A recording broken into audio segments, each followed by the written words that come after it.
And we're live. So this is the first time we've gone live. So Sweet. expect all the mistakes and snafus and whatever they call them. And we're going to be discussing. What are we discussing, John?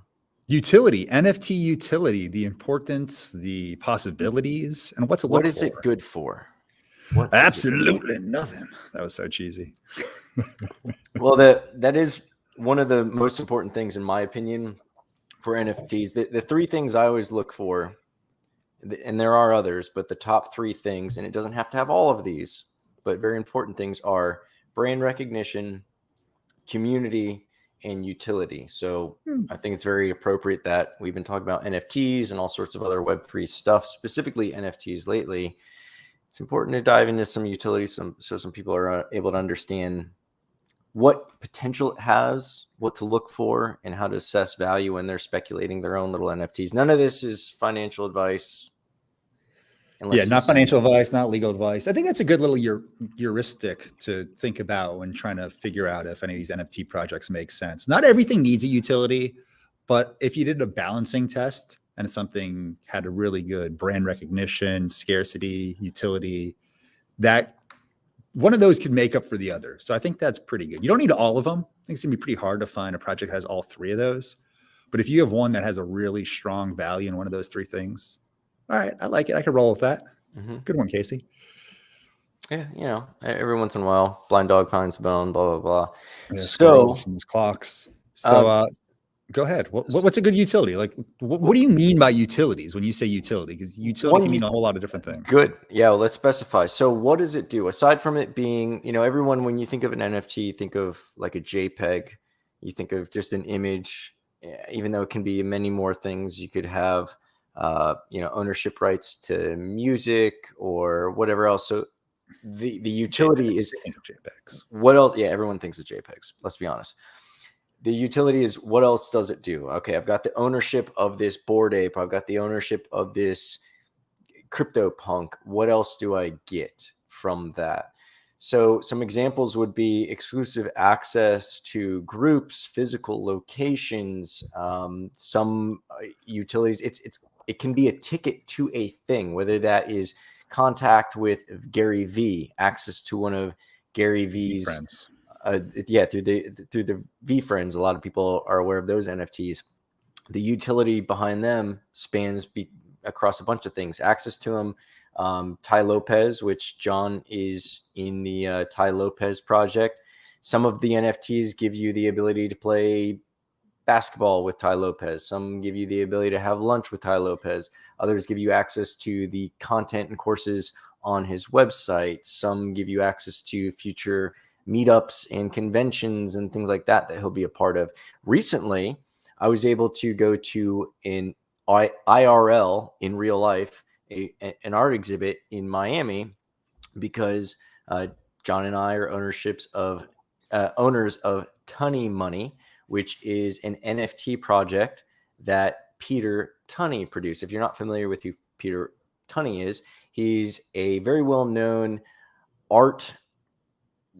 he's an artist, but he's very well known in the art community as not just an artist, but he's also a very community oriented guy. His past includes a lot of very interesting previous lives, one of which was he was a Wall Street trader, which makes it very appropriate that he's doing the Tunney Money.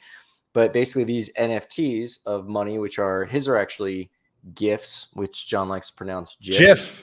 It's a GIF. God, let's get this right, Casey. His are GIFs in a varying amount of denomination, but I was able to go to actually the art exhibit is starting today, which at the time of us shooting this, well, we're live. April so 1st. The people who are watching April 1st, live, 2022. That's when his gallery is public, but I actually went Tuesday. Free booze, free food. You got to rub elbows with Peter Tunney himself, as well as Blake Ian, who is the gentleman who convinced and facilitated the whole NFT project of Peter Tunney doing the Tunney Money.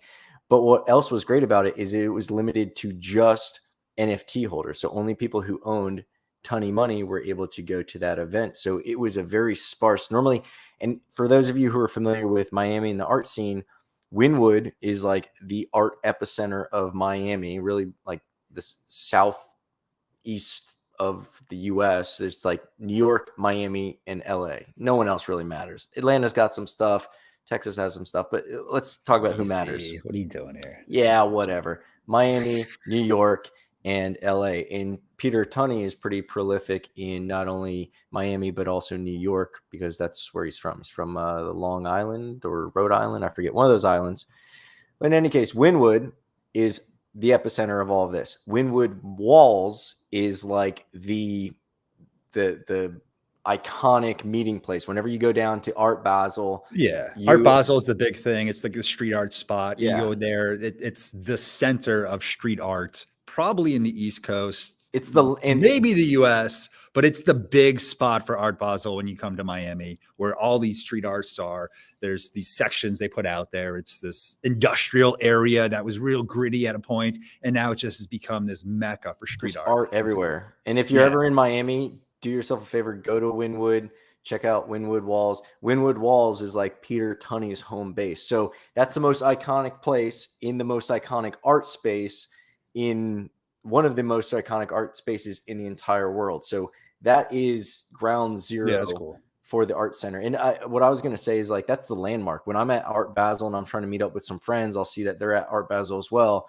You're always like, oh, I'm at Wynwood Walls, or I'm 3 blocks north of Wynwood Walls and 1 block, west. So that's the spot. That's the spot where I like take people when they come into town that aren't familiar with Miami or even the US. They come to Miami, they only think of South Beach. And I'm like, come on, let's go to Wynwood.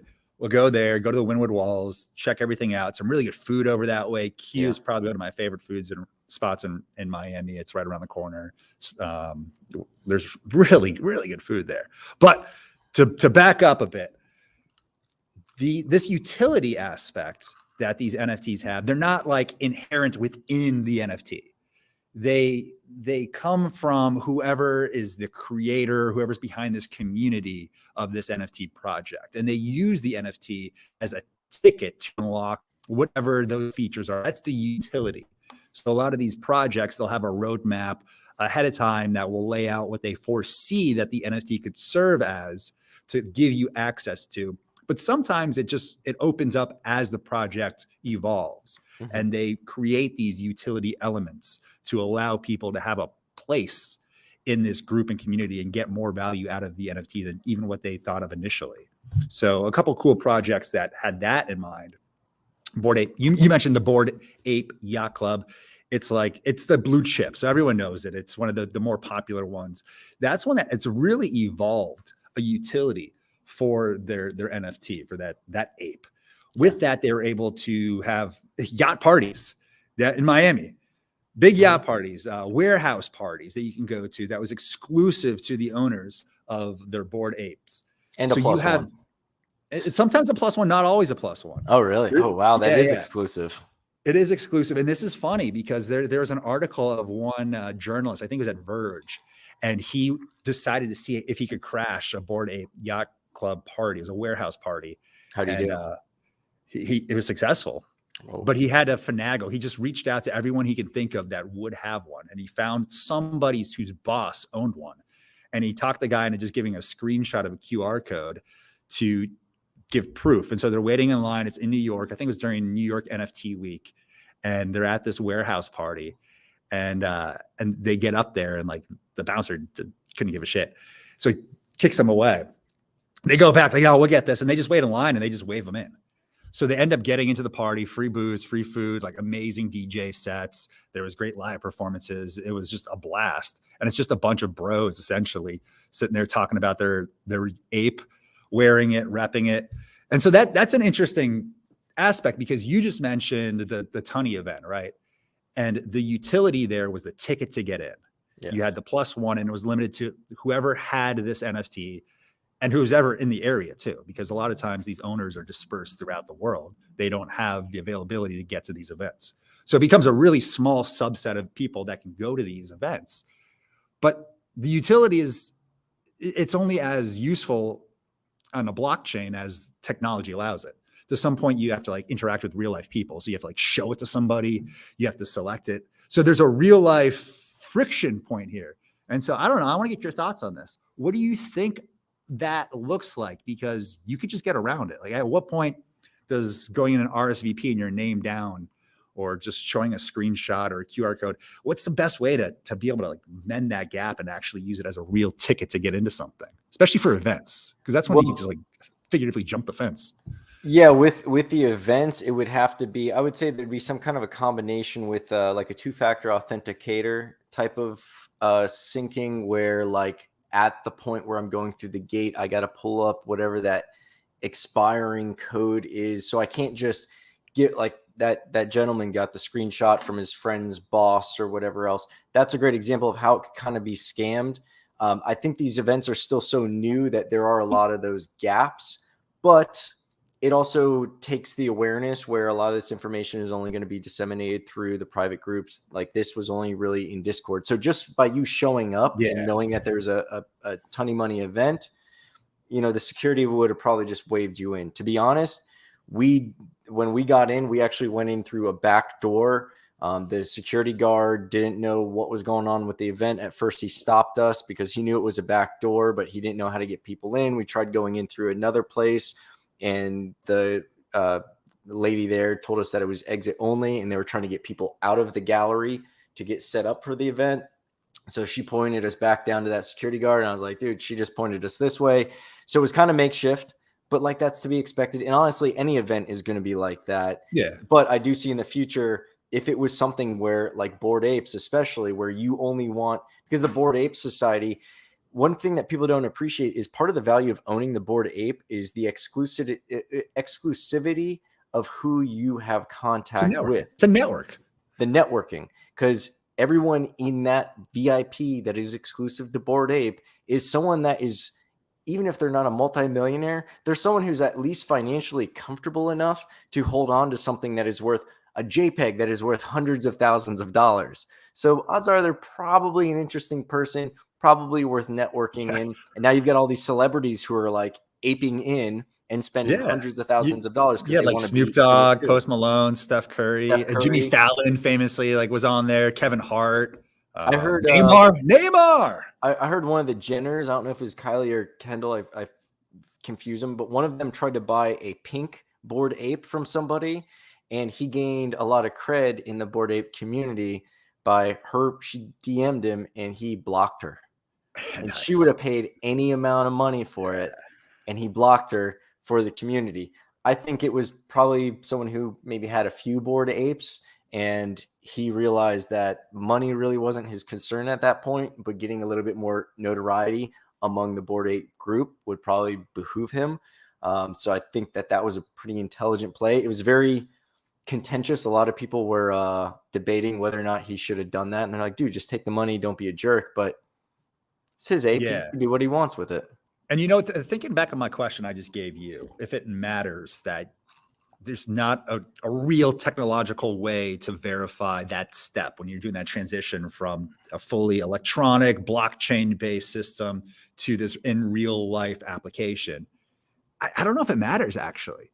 Because like Bored Ape, for example, you get the full right to that NFT, to that image. You can license it. You can create a derivative of it. You can lease it out. And so as long as it's only used once, so let's say it's a QR code, for example, that you get generated, a unique QR code per ownership. If that gets used, I guess it doesn't matter if you're the owner or not. You had the right to that. You can do whatever you want with the utility. You should be able to lease that out, lend it out, do what you want with that utility. So it's like a concert ticket. If I bought the concert ticket and I'm out of town and I give you the concert ticket, you can go to the concert. It's not like we're getting 4 people into the concert for 2 tickets. I bought 2 tickets. I give them to you. You have the access instead of me. If we had a money exchange or whatever else, that's irrelevant. So yeah, that is a good point. The only danger would be if there's not that QR code, if there's not that guest list, if there's not some way to verify that it is 1-for-1 entry or 1 plus plus 1 entry for that. That's where. But I mean, at the end of the day, it's going to be few and far between. Yeah, and that's on whoever is throwing the event that they take care of that. I mean, that's like any ticket. If you just say, show me a photo of it versus let me see the actual barcode of your ticket, that's a savvy event person, just making sure that's taken care of. But what's kind of cool with that to other utilities I want to discuss as well. Yeah. So talking about other utilities, that ability to lend out a utility, we can talk about other utilities, but let me just jump on. I've got some great examples for that, but you go ahead. Yeah. So you mentioned a couple of these NFT projects that I've been a part of. Tunny Money is one of them. I did get involved in the Ty Lopez one. There's another one, like a shrimp society. These are really Miami focused ones. And those are some of the reasons I've got involved in them, because there was a local utility aspect to it that just intrigued me.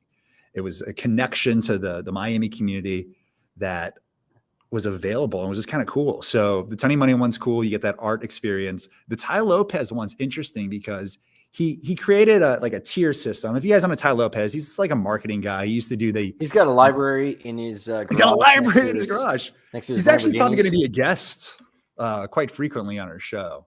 Yeah. He's made some requests. We're trying to work out a schedule. We've got some other people that are they're trying to get interviewed too, but we got a good chemistry. Try not to break it up with just any riffraff. Riffraff, also the rapper from Tampa, he wants to be on the show as well. Our booker will sort of get through all that once we get some of the stuff we want on our chest. I wonder if Riffraff has some NFTs. That guy would be perfect for NFTs.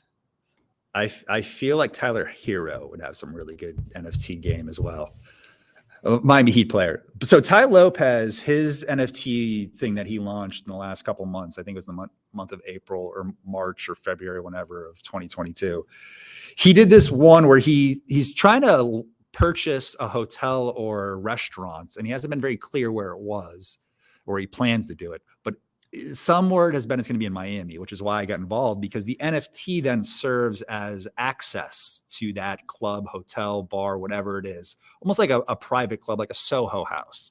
Really interesting. And this is where I loop into our previous conversation we were just having about as a ticket, because there's the possibility then to lend out or lease that access. So this is a unique concept where if you have a membership, let's say to a hotel room, almost like a license, you have the license to access those rooms, and no one without that key can access those rooms. If you want to get more people to be able to get to this hotel, you have to then license out your license. You lend that out, so you lease it. So there's a potential marketplace for your utility that you have to people that don't have access to that utility. And so you still retain the NFT itself. If it's a cool art, you still get the art, but you can license out aspects of that utility, which is pretty darn neat. And there's a project that this segues perfectly into. I've been spending a lot of time in the metaverse. Between John and I, I'm kind of like the in-house metaverse nerd, specifically Decentraland. Spending a lot of time there. We're about a little bit more than halfway, I think, through the first ever Metaverse Fashion Week, and that's being hosted in Decentraland. So there's a ton of brands. We're going to have to do another episode on that. I did one previously, kind of doing a quick update, a solo-sode. But Decentraland has it's like a chain of casinos. I think they have 5 or probably 4 or 5 casinos in Decentraland that are owned by Decentral Games, and they've got a cryptocurrency. They also, in their casinos, they will do free play, and they do free play tournaments, and you can win prizes without spending any money. You can win NFTs and all sorts, and cryptocurrency prizes based on how you perform in the casino.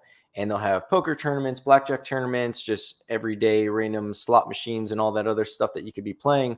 And they'll do tournaments that are exclusive to people who are wearing their wearables. Their wearables, the Decentraland game wearables, have gone up in price so much because that allows you to play in the casino for free. You play for free, you win free stuff, that people are investing in these wearables because there's a huge market for people who are renting or leasing those wearables from you in order to play the game. So example, bringing it back, let's say I own one of Decentral Games wearables and I lease it to you. There's actually a specific instance where there's a gentleman who's in the States. He owns a wearable. He rents it out, and they have, through the Discord, you're able to align with someone who has it, someone who wants it. You come up with either paying for it up front, or they get a percentage of your winnings. And there's a gentleman, I believe, in Venezuela who has been borrowing his wearable for a percentage of his winnings. And this kid is generating real money. He says he's making more money playing the games and doing the gambling. And again, you start off with free money, so you're just winning prizes. So he's risking no money. He just gives him a share of his winnings. And the kid says he's making more money in a week than he'd be able to make full time in a month. And he's going to school. And again, I think it's Venezuela, somewhere in South America. He's going to school as a college student. So this is great for his schedule. He's able to, log in and play whenever he wants. He's kicking back money to the guy who owns the wearable. So that guy's making a healthy ROI on that investment in that wearable.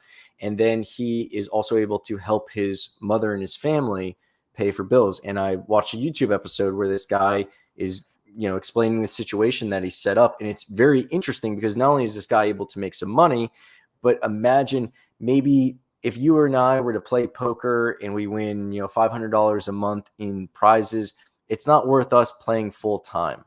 But if you're in another country, it's definitely worth it. And if I spent $1,000 or $2,000 on this NFT and I'm getting 50% of those winnings, and I'm leasing it out to the same guy every month, and I'm making $250 every month or whatever the number, don't stick to the numbers, but I'm able to make this ROI just by holding this NFT. They're also so limited that they're appreciating rapidly. And the bigger this casino grows, the bigger the brand grows, the more awareness there is, the more sought after these NFT wearables are going to be. And the community is very strict around this one specifically. You have to be a holder of like at least 1,000 ICE, which is their token. And right now ICE is trading, I think, over $1. So it's over $1,000 that you have to have staked just to be on the whitelist. And it's not even a whitelist. I think it's just for you to be able to buy their NFT at all, you have to have over 1,000 of their ICE staked.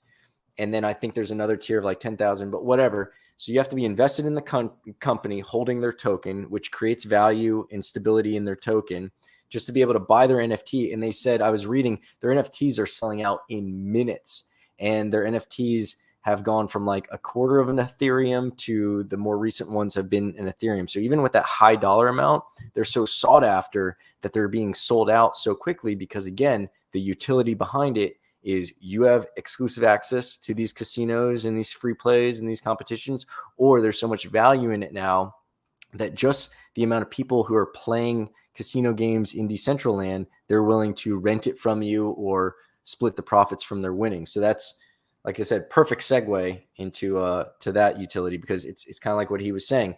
I might not be near Miami. I don't need the access to the hotel, but you might. So there might be in the future with Ty Lopez, people through the Discord who are going to be able to meet up and say, hey, I'm going to Miami. Who wants to, let me borrow their thing, and get some answers, some responses, facilitate some kind of an exchange. And, one hand washes the other. Yeah. That's really cool. There's one thing that I just learned about. I don't know if you're familiar with it. Steppen. Have you heard of Steppen? The GMT? Yeah. Yeah. I shorted it and just got my dick kicked in.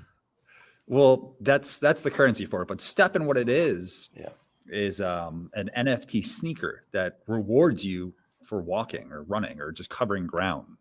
And it covers you with the native currency. And you can lease out that sneaker as well to other people to like use and earn and everything like that. So it's just another way showing this example of lending, leasing, whatever it is that you have. Yeah, it's on a I think that was pretty now. cool though. I saw it go from like 80 cents to $1.06, and I was like, oh, I'm going to short this. So I started shorting it at $1.06.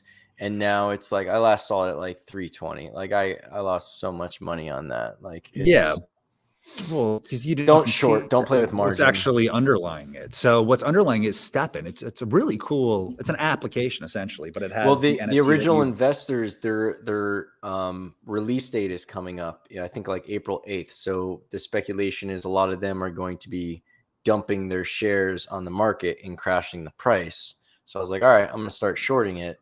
And when it went up like 35% or something in one day, I was like, okay, let's say it'll fall back to 20%. Let me short it from 35 to 20. It just ripped. It's gone up over 300%. And I lost a lot of money. Well, I know it's. I had no idea what the project was. I just saw how far it went up. So the product's pretty cool. Like I've seen people that are making $50 just doing a 20-minute run, and they're running to earn, just like play to earn. This is a usage to earn, and then they're getting rewarded for that. So they're working to make their funds back that they invested in the sneaker, because you have to buy the sneaker NFT, and you use it, and you move, and you get a reward. I'm gonna have to look into that. What happens if I just like drive my car really slow? Yeah, that's what I was thinking. I haven't actually looked into it that much. I just became aware of this and started to get some curiosity.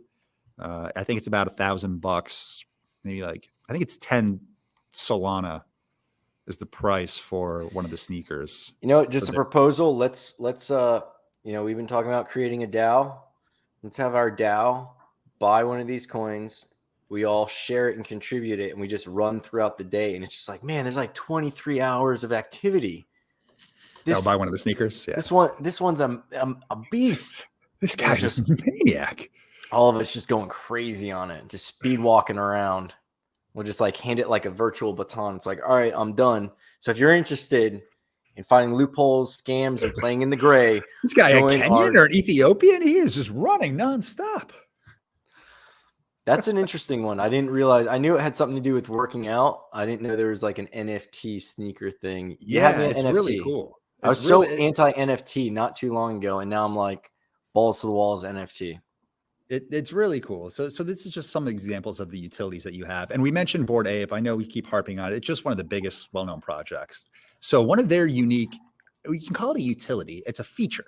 And that's really what a utility is. It's a feature outside of what you see.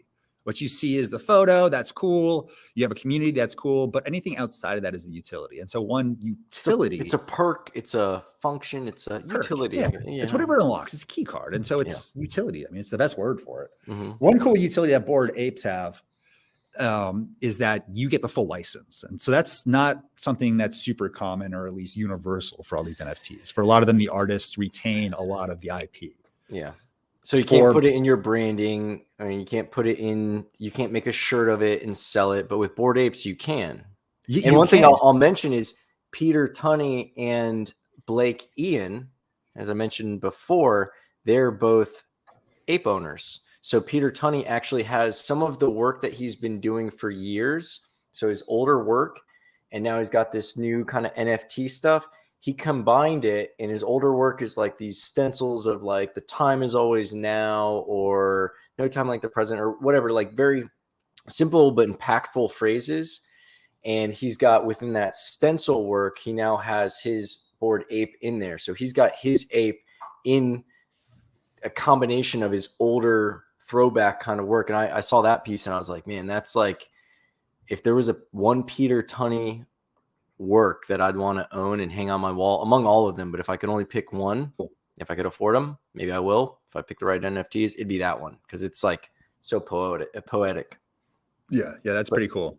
Pretty cool. Going back to the licensing and the right, from what I understand, some of the Bored Apes have the Bored Ape logo within them, and if you own a Bored Ape with the Bored Ape logo, you're able to use the Bored Ape logo. Otherwise, you don't have rights to it. You only have rights to the image. So you have rights to whatever is in the that you own. Okay. You can replicate that. You can license it. You can do derivatives, which basically mean like iterations. You can do little tweaks to it. And it's not just for personal use. They allow you to do it for commercial use as well. So you don't just have to make a t-shirt for yourself. You could sell an entire line of t-shirts. You're seeing a lot of people that are licensing their ape for weed. Weed brands is like one of the first uses for it. They just go in and slap it on there and it'd be like hypnotic sugar or something like that. And it would be associated with that ape. And that became the brand. They're putting on beer cans. I'm seeing it. I saw all over Miami. There's like shoe stores, like, you know, high-end kind of sneakerhead kind of shoe stores, like the fancy limited edition stuff. That's all they had right in Wynwood. And they had the Bored Ape. So I'm guessing the owner of that shoe store is a Bored Ape guy. And I don't know if you saw this, but there's a Bored Ape fast food restaurant. I think it just started in California. And now you're going to have a bunch of apes and NFT fans specifically diverting their little journeys and making special trips to go to this Bored Ape franchise. I feel like Bored Ape is so big they can't fail. We should probably talk about their metaverse as well and their coin. Yeah, those are utilities.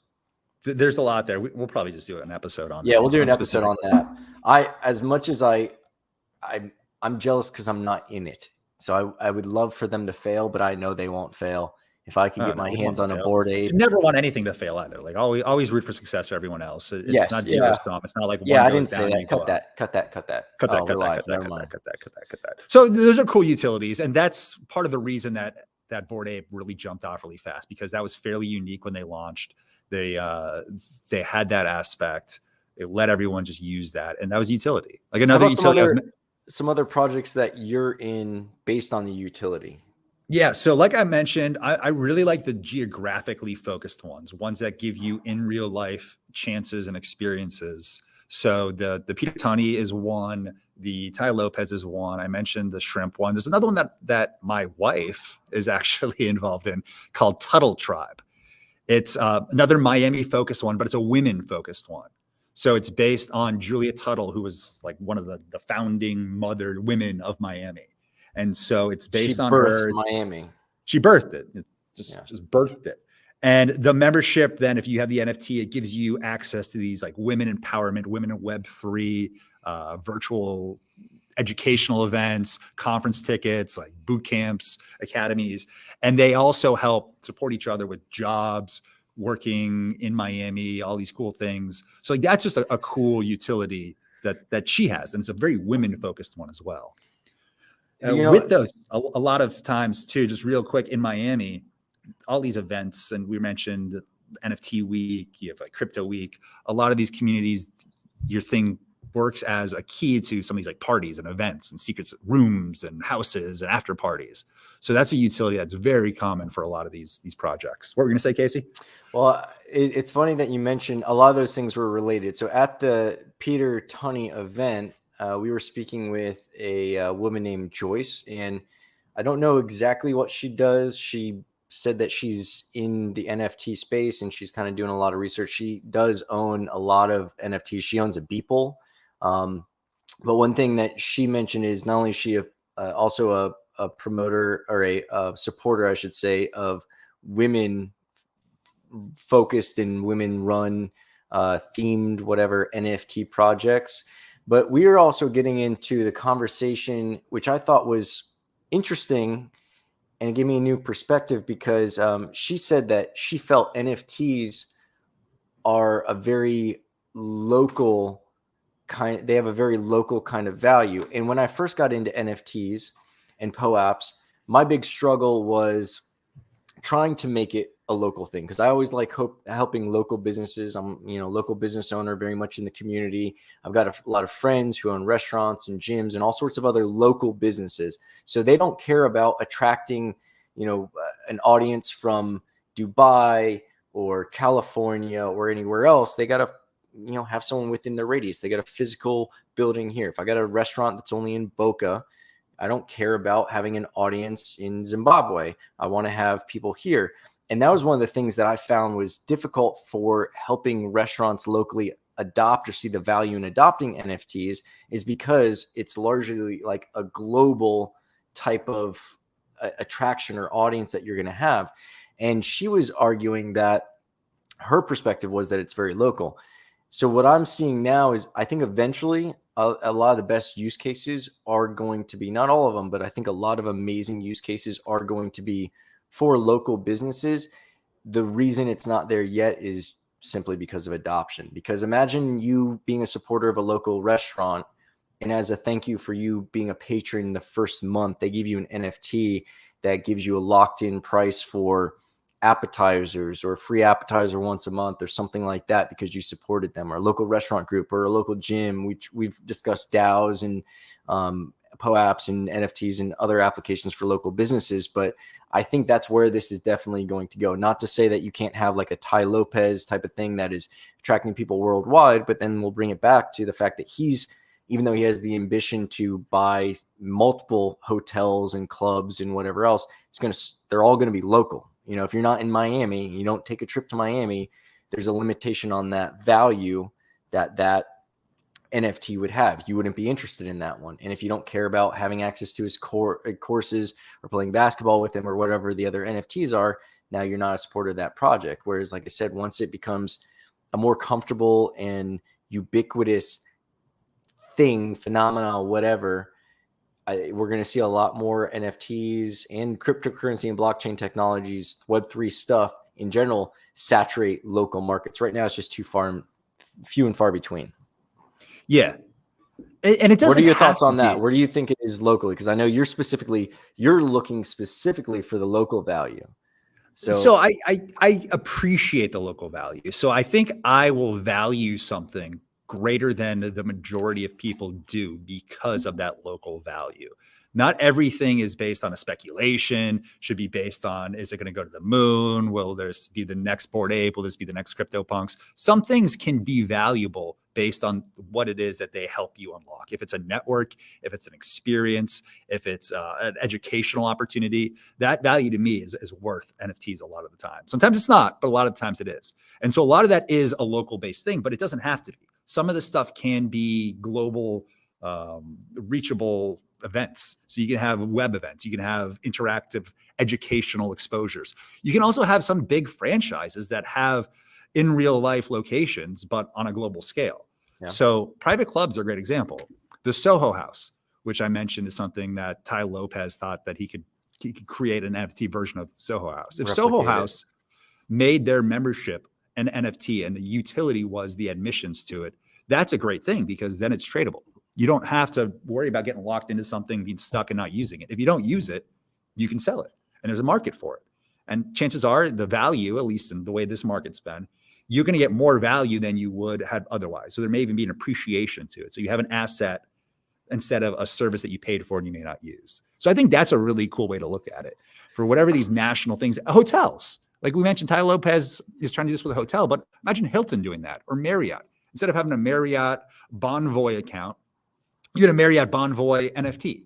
And that gave you kind of like a timeshare. That gave you exclusive access to like 100 days of hotels for the year. And you got to use that whenever you want across the world. Like that could unlock, and it doesn't have to be restricted to a local geography. I think just right now, we've talked about skeuomorphic. This is how we're applying it. We're like, all right, like we know private events, we know tickets, let's sort of treat it like a ticket. And so this is the first iteration of this utility aspect of it. But utility just means you're using it for something other than just looking at it. Yeah. And we've talked about tons of cool business ideas that an NFT can serve beyond just looking at it. Yeah. That's the beauty of it. It could be a pass. It could be a ticket in line. Like we talked about the queue system. We could do an episode on that one time. It could make you money. And that's, I mean, thinking of someone who's not living near a major city. You don't live near New York or Miami or Dallas. You live out in, Poughkeepsie or even New Brunswick. Some place where there's not a lot going on. You obviously wouldn't be as keen on investing in these other projects, but as John mentioned before, with the internet, there are plenty of other projects with utilities that will have value. Going back to the metaverse, everyone with an internet connection has access to the metaverse. You could buy Decentraland or Sandbox related NFTs that give you access there. Even if you're not interested in it, if you are speculating that someone else is going to have interest in it or see value in it, you could rent it out to them. You could resell it to them. Another project I'm very interested in for a few reasons. I like their artwork. I like the community, and I like the utility is the Holy Ones. They've got very focused on Decentraland from the aspect of, aside from their NFT, as an owner of the NFT, you get a wearable that is a skin to wear in Decentraland. They also do a bunch of wearable drops. They are part of a casino as well in Decentraland. You get 20% of the profit from that casino. But also the community is a lot of fun because it's a bunch of very sarcastic, but still friendly and very supportive people. But it's very sarcastic, and I think naturally because of the artwork of the NFTs. The NFTs are all gods and demigods. It's Jesus, Moses, Vishnu, and Buddha. And then it has a myriad of different combinations of what they're wearing. There's albino figures. There's purple hats. There's glasses, different tattoos and stuff like that. So it's sacrilegious. It's probably going to upset some people, but that naturally attracts a certain type of crowd with a certain type of humor, which I think is a little bit more, I don't want to say vetting, but it makes sure that it doesn't make sure, but it kind of lets you feel more assured that the people in that community have a similar sense of humor, if that's the type of stuff that's attracting you. Yeah, that's a cool one. Doodles, I think, had an application to be avatars for some metaverse things. I mean, the metaverse in general are cool utilities. So you mentioned Decentraland, like you can buy the land that has a utility. Mm-hmm. You can buy a little block in Sandbox that has a utility. You can resell it. You can lease it out. There's people doing events. As I mentioned, Metaverse Fashion Week, there's venues that are hosting Gucci or whoever else. Gucci, whoever it is, isn't buying. They just want that central location in this area in Decentraland that is known as like a fashion hub. And it was pre-designed to be that. So it's just like a mall. They don't own that space in the mall, but they're renting it because the people who are looking to buy Gucci and Chanel and Louis Vuitton are going to be in that area. So they're going to rent that space. So for Decentraland, Metaverse Fashion Week, it was very interesting to see what big brands are adopting it. You mentioned before on one of the podcasts we did, JP Morgan is in Decentraland. I found their location. I wasn't looking for it, but I stumbled upon it. They've got a tiger. They got a Bengal tiger walking around. And JP Morgan is in Decentraland. And that's one thing that I brought up, and this is in one of the podcast videos. The metaverse is being adopted faster than cryptocurrency was adopted. Jamie Dimon. Damie Dimon. That's gonna be my new Twitter handle. Jamie Dimon was very critical of Bitcoin just a few years ago, saying that it was going to zero. And now JP Morgan has a location in Decentraland. Why? Because the eyeballs are there. And that's why they're going to be attracted to it. These brands are attracted to it faster than cryptocurrency because there's not really eyeballs associated with cryptocurrency unless you create your own or you are known for investing heavily in it. But there's so many of them that you're only going to be getting the attraction of people who are interested in that one. Whereas Decentraland has a myriad of different people of ages and coming from all different areas. So there is a good awareness eyeball value to be there, even though you don't want to create a business that's around NFTs and metaverse kind of projects, getting people who see that you've got that involvement in that community. There's a law firm as well. I mentioned to John, they've got a bunch of artwork and NFTs. They also do law related to cryptocurrency, NFTs, and metaverse. So of course, they've got a big, impressive plot of land in Decentraland. They had to buy that from somebody, or maybe they're renting it from somebody. I don't know yet. But having that presence in the metaverse and having involvement in NFT and cryptocurrency, you're going to see that coming to businesses that you don't think. One example I always give is if you went back into the 90s and you're talking about a plumber having a website, it would seem like a weird thing. Be like, why would a plumber have a website? What's he got on a website? He's not writing blogs about plumbing. Now, if I were to tell you you had to pick between having a website or a phone number for your business, you'd probably pick a website, regardless of what business you have. Dead air. Dead air. Was that a question for me? That was a statement. You're still going. You just stopped to take a sip. I think that's a good point to wrap it up. We've been live for coming up on 45 minutes pretty soon. So thanks for watching. I saw some people tune in and tune out. Didn't get any comments, but that's cool. Put this up on the podcast. If you're listening on the podcast, this is a reason to follow us on YouTube. We're building the audience, so we weren't expecting people. This is no announcement, no warning, just middle of the day, went live. But we can't go live on podcasts. We can go live on YouTube. So if you want to chime in, get your questions answered, or correct us with your opinion, you'd only be able to do so by following WTF is Web3 on YouTube. Links to that will be in the show notes. If you're already on YouTube, please make sure you're subscribing while you're here. Likewise for podcasts. We're on TikTok. We're on Instagram. We're in Decentraland. Not with the physical space, but we're getting there. And we'll get something. Say goodbye, John. See you guys. Oh, you're supposed to say goodbye, John.